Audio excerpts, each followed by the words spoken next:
thank you from the bottom of our heart for being here today and for the contribution that you have already done to the launch of DOUXO S3. I was thinking, Tim and Chiara, you have been part of the GRAM project, the guidance for the rational use of microbials. Tim, what would you say is sort of the overall attitude towards a non-drug solutions such as dermatopicals versus antibiotics in these situations? Well, we all recognise that we need to use fewer antibiotics, and very briefly, studies have shown that topical chlorhexidine-containing products have been at least as effective as systemic antimicrobials. One bar to their use is it's more effort for the owner, and so having a product that you have one shampoo and then mousses over 3 weeks makes a huge difference in terms of compliance. The results are excellent. I have to admit, I told Ceva it wouldn't work, the single shampoo protocol. So yeah, what would I know? But I'm very impressed with the results, and I think it can make a huge difference to antimicrobial stewardship. I'm curious to hear what you think of the process and the number of studies and the quality of the studies. Any overall thoughts on that? Yeah, just agree. And I think it's just beginning to set the bar as to what we expect, the level of evidence that we expect to see with a new topical product, so that we can have confidence in it. In the past, we've all seen topical products that have been marketed with very little evidence to support their use, and we haven't been able to replicate that in clinical practice. In what way do you think that the whole launch of DOUXO S3 will help you in your practice and help your clients and the pet owners and the pets? Well, I was mainly involved in the CALM and Ceva protocol, and especially the CALM protocol. The owners were really, really happy, and that one then has the higher concentration of the I can't pronounce this. I'm so glad you can't pronounce things either. It had a higher concentration, and I don't know if that is one issue, because previously I haven't been so impressed of the shampoos that are meant to just reduce pruritus. I've used a lot of chlorhexidine shampoos, but I haven't been so impressed with the ones that just are meant to reduce the pruritus.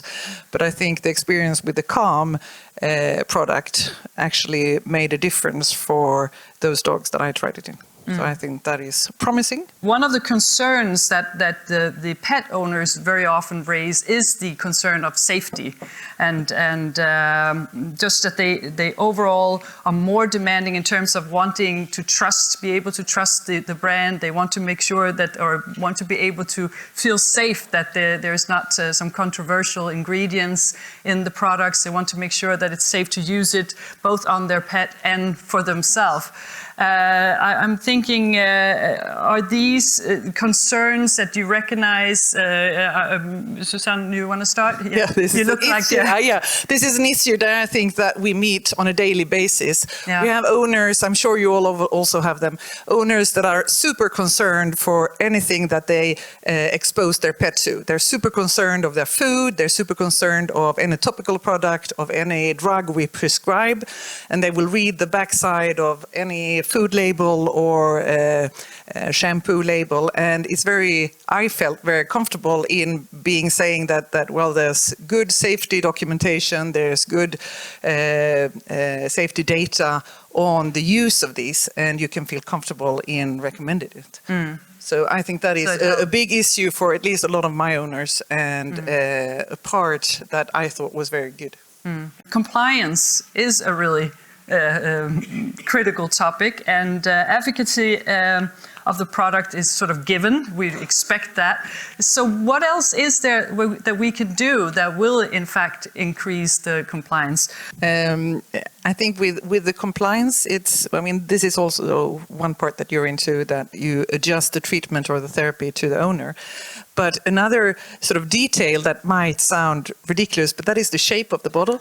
That the feedback from a lot of the owners that or all of the majority of the ones that I recruited gave feedback that they could hold the shampoo bottle with one hand and keep the dog in the shower with the other hand, and therefore they were able to sort of be able to go through with the shampooing without having a wet dog running around their house.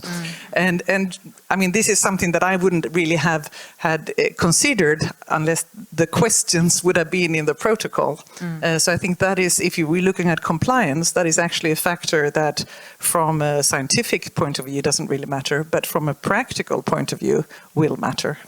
Thank you for you participating, but I also wanted to see if you can send everyone home with just one sentence. I think the big take-home message is the science and the safety and the fact that topical therapy can make a difference, and this can make a difference in, let's keep banging on about antimicrobial stewardship. Those people who know me know that's very important to me.